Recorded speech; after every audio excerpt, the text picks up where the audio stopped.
क्या आप जानते हैं कि आज़ादी के तुरंत बाद भारत के सामने सबसे बड़ा सवाल यह था कि देश को अमीर कैसे बनाया जाए? क्या खेती पर ध्यान दें या बड़े उद्योगों पर? इसी वजह से जन्म हुआ बॉम्बे प्लान, पंचवर्षीय योजनाओं और अमूल दूध क्रांति का। अगर बोर्ड एग्जाम में 95 प्लस मार्क्स लाने हैं तो प्रथम और द्वितीय पंचवर्षीय योजना का अंतर और हरित क्रांति का सच समझना बहुत जरूरी है। वीडियो को अंत तक देखिए क्योंकि टॉपिक 2 और टॉपिक 4 से हर साल 5 से 6 नंबर का प्रश्न सीधा पूछा जाता है।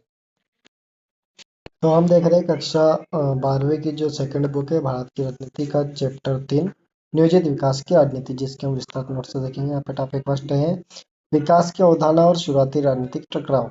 विकास के दो मुख्य मॉडल हैं। आजादी के समय दुनिया में विकास के दो मुख्य मॉडल मौजूद थे। एक उदारवादी जिसे पूंजीवादी मॉडल भी कहा जाता है और एक समाजवादी मॉडल।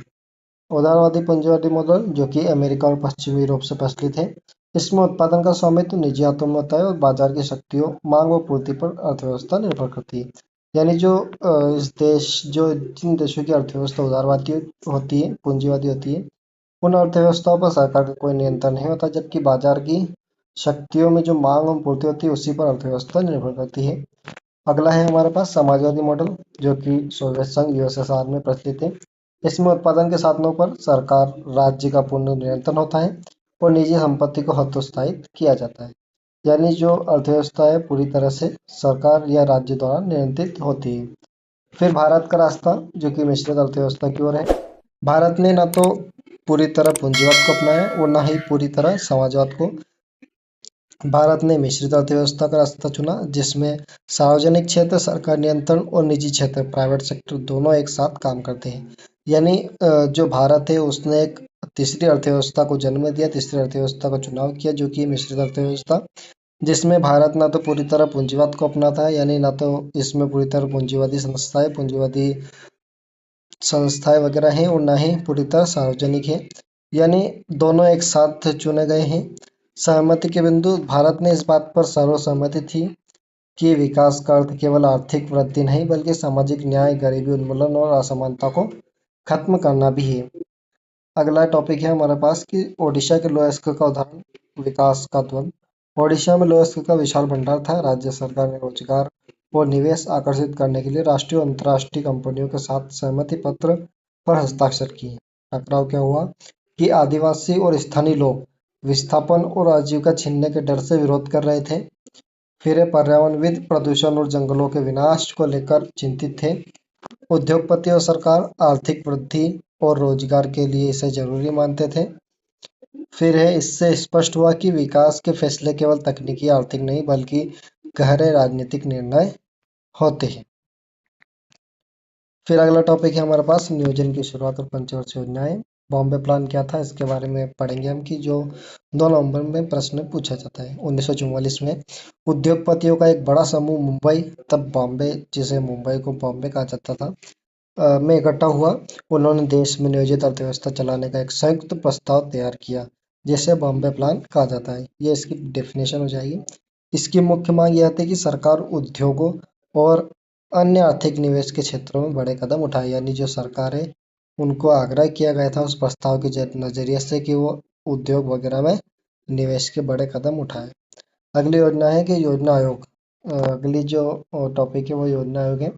स्थापना कब हुई थी योजना आयोग की? तो मार्च 1950 में केंद्रीय मंत्रिमंडल के एक साधारण प्रस्ताव द्वारा। यह एक गैर संवैधानिक परामर्शदात्री निकाय था। एक साधारण प्रस्ताव द्वारा इसकी स्थापना हुई और यहाँ पे ब्रैकेट में लिखा है कि यह गैर संवैधानिक परामर्शदात्री निकाय था। यानी जो संस्था है या योजना आयोग, इसका संविधान में कहीं उल्लेख नहीं है। यह एक साधारण प्रस्ताव द्वारा स्थापित की गई है जो केवल एक परामर्शदात्री यानी सिर्फ परामर्श दे सकती है। अध्यक्ष कौन होते हैं इसके? तो इसके प्रधानमंत्री इसके पदेन अध्यक्ष होते हैं। यानी जो देश के वर्तमान प्रधानमंत्री जो भी होते हैं पदेन अध्यक्ष होते हैं। यानी जो पदेन प्रधानमंत्री होते हैं, यानी 2024 में जिस समय प्रधानमंत्री पीएम मोदी थे इसके अध्यक्ष पीएम मोदी है। हालांकि वर्तमान में जो 2017 से इसका नाम योजना के जगह नीति आयोग नई संस्था की स्थापना की गई है, पर पहले हुआ करता था जिसके भी प्रधान अध्यक्ष प्रधानमंत्री होते थे और अब भी वर्तमान में भी जो नीति आयोग है उसके भी प्रधान अध्यक्ष कौन होते हैं? प्रधानमंत्री। कार्य तो ये क्या कार्य करता है? देश के संसाधनों का आकलन करना और उनके संतुलित उपयोग के लिए योजनाएं बनाना। नोट: 1 जनवरी 2015 को योजना आयोग के स्थान पर नीति आयोग का गठन किया गया। सॉरी, मैंने ऊपर अभी बोला गलती से कि 2017 में, तो यह 1 जनवरी 2015 में नीति आयोग की स्थापना हुई और योजना आयोग का स्थान नीति आयोग ने ले लिया है। मुझे वो जीएसटी वगैरह 2017 में तो उसकी याद रही, इसलिए मैंने गलती से बोल दिया था, माफ करें। फिर अगला है कि प्रथम एवं द्वितीय पंचवर्षीय योजनाओं की तुलना। तो प्रथम और द्वितीय पंचवर्षीय योजना की तुलना करते हैं कि प्रथम और पंचवर्षीय योजना 1951 से 1956 तक चली थी और द्वितीय योजना 1956 से 1961 तक चली। मुख्य बल: तो प्रथम पंचवर्षीय योजना मुख्य बल कृषि क्षेत्र के ऊपर दिया गया था और द्वितीय पंचवर्षीय योजना में मुख्य बल भारी उद्योग पर दिया गया था। इसके जो अर्थशास्त्री थे जो इसके निर्देशक थे, यह के एन राज। जो प्रथम पंचवर्षीय योजना है इसके निर्देशक कौन है? के एन राज। और अर्थशास्त्री इसके पीसी महालनोबिस है, योजनाकार ही है। तो ये भी ऑब्जेक्टिव के लिए बहुत महत्वपूर्ण है कि सन की 1951 से 1956 तक थी प्रथम और द्वितीय 56 से 61 तक। मुख्य बल किस पर दिया गया था? कृषि पर, इसमें भारी उद्योग पर। इसके योजनाकार अर्थशास्त्री कौन है? के एन राज। और द्वितीय पंचवर्षीय योजना के योजनाकार कौन है? पीसी महाल नोबिस। नारा: तो इसमें धीमे धीमे चलो का नारा प्रचलित हुआ और इसमें तेज गति से औद्योगिकरण का नारा प्रचलित हुआ। इसका मुख्य कार्य भांगड़ा नांगल बांध जो इसका मुख्य कार्य है और बड़े सिंचाई प्रोजेक्ट इसमें अपनाए गए। इसमें बहुत सारे बड़े बड़े कृषि सेक्टर में काम किए गए सिंचाई से संबंधित। इसमें मुख्य कार्य क्या हुआ कि भिलाई, रोरकेला, दुर्गापुर इस्पात संयंत्र की स्थापना हुई, बड़े बड़े उद्योगों की स्थापना हुई। बढ़ते अगले टॉपिक की तरफ जो है मुख्य विवाद और मुख्य बहस से क्या हुआ, इससे और क्या विवाद हुए। नियोजन की प्रक्रिया के दौरान दो प्रमुख राजनीतिक आर्थिक विवाद खुलकर सामने आए। नंबर फर्स्ट, कृषि बनाम उद्योग। कृषि और उद्योग के बीच विवाद हुआ। कृषि समर्थक, उदाहरण चौधरी चरण सिंह जो कृषि समर्थक थे, उनका तर्क था कि भारत एक कृषि प्रधान देश है। द्वितीय योजना में उद्योगों को प्राथमिकता देने से कृषि और ग्रामीण भारत की उपेक्षा हुई है। योजना नियोजन के केंद्र में गांव और किसान होने चाहिए। यानी जो चौधरी चरण सिंह जी थे, उनका मानना था कि जो द्वितीय पंचवर्षीय योजना बनाई जा रही है उससे भी कृषि के लिए बनाया जाए, क्योंकि कृषि हमारा प्राथमिक सेक्टर है। देश की अधिकतर जनसंख्या कृषि पर निर्भर होती है। इसलिए उनका तर्क था कि भारत एक कृषि प्रधान देश है। द्वितीय योजनाओं में उद्योगों को प्राथमिकता देने की अपेक्षा कृषि और ग्रामीण भारत को योगदान ये ग्रामीण भारत को प्रोत्साहन दिया जाना चाहिए द्वितीय पंचवर्षीय योजना में भी। तो उद्योगों का समर्थक कौन करते थे इसमें कि उनका मानना था कि जो उद्योगों के समर्थक थे उनका मानना था कि गरीब हटाने और रोजगार पैदा करने के लिए तेज गति से औद्योगिकरण जरूरी है। कृषि में सुधार भी तभी संभव है जब औद्योगिक आधार मजबूत हो। तो ये समर्थक उद्योगों के समर्थक थे। अगला है कि निजी क्षेत्र और सार्वजनिक क्षेत्र में क्या बहसें हुई। तो दक्षिणपंथी आलोचक और वामपंथी आलोचक। दक्षिणपंथी आलोचक, उनका मानना था कि सरकार लाइसेंस परमिट राज चलाकर निजी क्षेत्र में रास्ते में रोड़े अटका रही है और भ्रष्टाचार को बढ़ावा दे रही है। यानी जो इनका मानना था कि सरकार जो लाइसेंस जो परमिट राज व्यवस्था चला रही है वो निजी क्षेत्र के रास्ते में रोड़े अटका रही है। इनको चलाकर निजी क्षेत्र के रास्ते में बाधा बन रही है और भ्रष्टाचार को बढ़ावा दे रही है। फिर वामपंथी जो आलोचक थे वो क्या सोचते थे?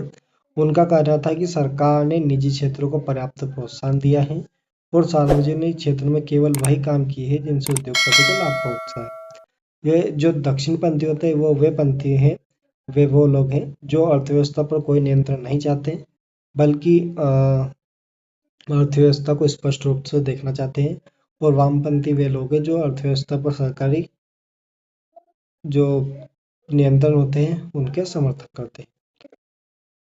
अगला टॉपिक है हमारे पास पर्यावरण परिणाम और हरित क्रांति। क्या परिणाम हुए? तो आर्थिक बुनियाद। शुरुआती पंचवर्षीय योजनाओं ने भारत की बुनियादी ढांचे को मजबूत किया। भाखड़ा नांगल और हीराकुंड जैसे विशाल बांध, भिलाई और रोरकेला जैसे इस्पात संयंत्र और रेलवे नेटवर्क की मजबूत नींव इसी दौर में रखी गई। खाद्य संकट। तो 1960 का दशक, जब 1960 के दशक में भारत को गंभीर खाद्य संकट का सामना करना पड़ा, लगातार सूखा पड़ने, भारत चीन युद्ध और भारत पाक युद्ध के कारण देश में भूखमरी के हालत पैदा हुए। भारत को अमेरिका से खाद्यान्न आयात करना पड़ा, जिससे भारत की विदेश नीति पर दबाव पड़ने लगा। हरित क्रांति क्या थी? तो खाद्य आत्मनिर्भरता हासिल करने के लिए सरकार ने कृषि नीति में बड़ा बदलाव किया। इसे हरित क्रांति कहा जाता है। जनक कौन थे इसके? भारत में एम एस स्वामीनाथन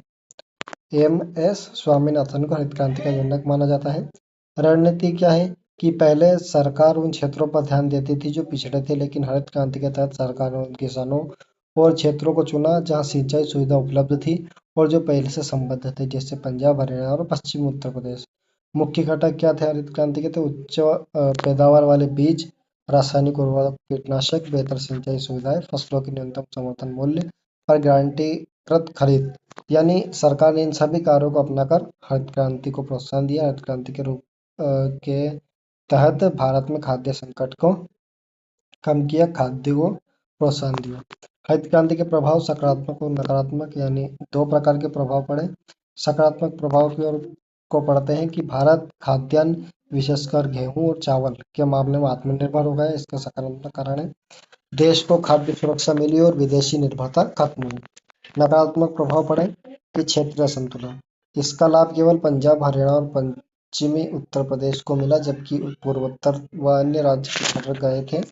यानी इसमें जो नकारात्मक कारण थे, जनता सोचने लगी है बहुत सारी कि ये केवल क्षेत्रीय है, यानी इसमें पंजाब, हरियाणा और पश्चिमी उत्तर प्रदेश को ही लाभ मिला है, हम तो पिछड़ चुके हैं।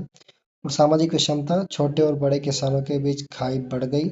अमीर किसान और अमीर हो गए, जबकि छोटे किसान भूमिहीन मजदूर बनने लगे। राजनीतिक चेतना, उत्तर भारत में मध्यम दर्जे के किसानों, गरीब, गंभीर कृषि जातियों का नया राजनीतिक वर्ग बनकर उभरा। फिर है हमारा टॉपिक 5, जो कि श्वेत क्रांति। इसके जनक कौन है? वर्गीज कुरियन। ये भी आता है कि श्वेत क्रांति के जनक कौन है? वर्गीज कुरियन, जिन्हें मिल्क मैन ऑफ इंडिया कहा जाता है। मिल्क मैन ऑफ इंडिया, ये ऑब्जेक्टिव में बनता है कि मिल्क मैन ऑफ इंडिया किसे कहा जाता है? तो वर्गीज कुरियन। अमूल, गुजरात के आणंद शहर में गुजरात सहकारी दूध वितरण संघ आणंद मिल्क यूनियन लिमिटेड की शुरुआत हुई। ऑपरेशन फ्लड क्या था? तो 1970 में शुरू हुए इस कार्यक्रम ने डेयरी किसानों और एक राष्ट्रव्यापी दूध ग्रिड से जोड़ा, जिससे भारत दुनिया का सबसे बड़ा दूध उत्पादन देश बना। फिर आते हैं मेरे पास अध्याय के सबसे महत्वपूर्ण शब्दावली और तथ्य। इनको पढ़ते हैं कि बॉम्बे प्लान क्या था? तो उद्योगपतियों द्वारा नियोजित विकास के लिए बनाया गया एक प्रस्ताव था, 1944 में बनाया गया था। ये एक नंबर के ऑब्जेक्टिव के लिए बहुत सटीक है, आप इनको अच्छे से याद कर लें। योजना आयोग, तो 1950 में गठित संस्था जो पंचवर्षीय योजना बनाती है थी, अब नीति आयोग बनता है। अब नीतियाँ बनाता है और अब नीति आयोग, यानी जो योजनाएं बनता था उसको योजना आयोग कहा जाता है था, जो 1950 में जिसकी स्थापना हुई थी। अब वर्तमान में इसकी जगह नीति आयोग ने ले ली 1 जनवरी 2015 से। अब ये क्या बनाता है? नीतियाँ बनाता है। केंद्र राज्य, जो प्रथम वर्ष पंचवर्षीय योजना के मुख्य योजनाकार है, जिनने कृषि पर जोर दिया। पीसी महालनोबिस द्वितीय पंचवर्षीय योजना के मुख्य शिल्पकार थे, भारी उद्योगों पर जोर दिया इस योजना के तहत। केरल मॉडल क्या था? तो विकास का वह तरीका जिसमें शिक्षा, स्वास्थ्य, भूमि सुधार और गरीबी उन्मूलन पर ध्यान केंद्रित किया गया। यानी जो एक केरल में भी एक मॉडल अपनाया गया था केरल के निवासियों ने, जिसे केरल मॉडल नाम दिया गया। उन्होंने मुख्य फोकस ना तो कृषि पर किया ना उद्योगों पर किया, उन्होंने मुख्य फोकस शिक्षा, स्वास्थ्य और भूमि सुधार और गरीबी उन्मूलन जैसे जो मूल आवश्यकताएं उन पर ध्यान केंद्रित किया इस मॉडल के तहत।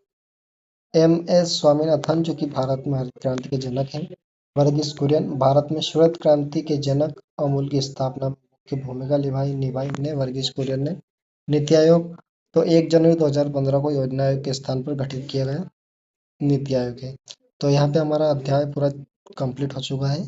सो वीडियो अच्छी लगे तो वीडियो को लाइक, चैनल को सब्सक्राइब एंड दोस्तों के साथ शेयर जरूर करें, और यह कमेंट में जरूर बताएं लिखकर कि वीडियो आपको कैसी लगी है, इसमें को क्या क्या सुधार किए जा सकते हैं, क्या क्या सुधार करने की जरूरत है।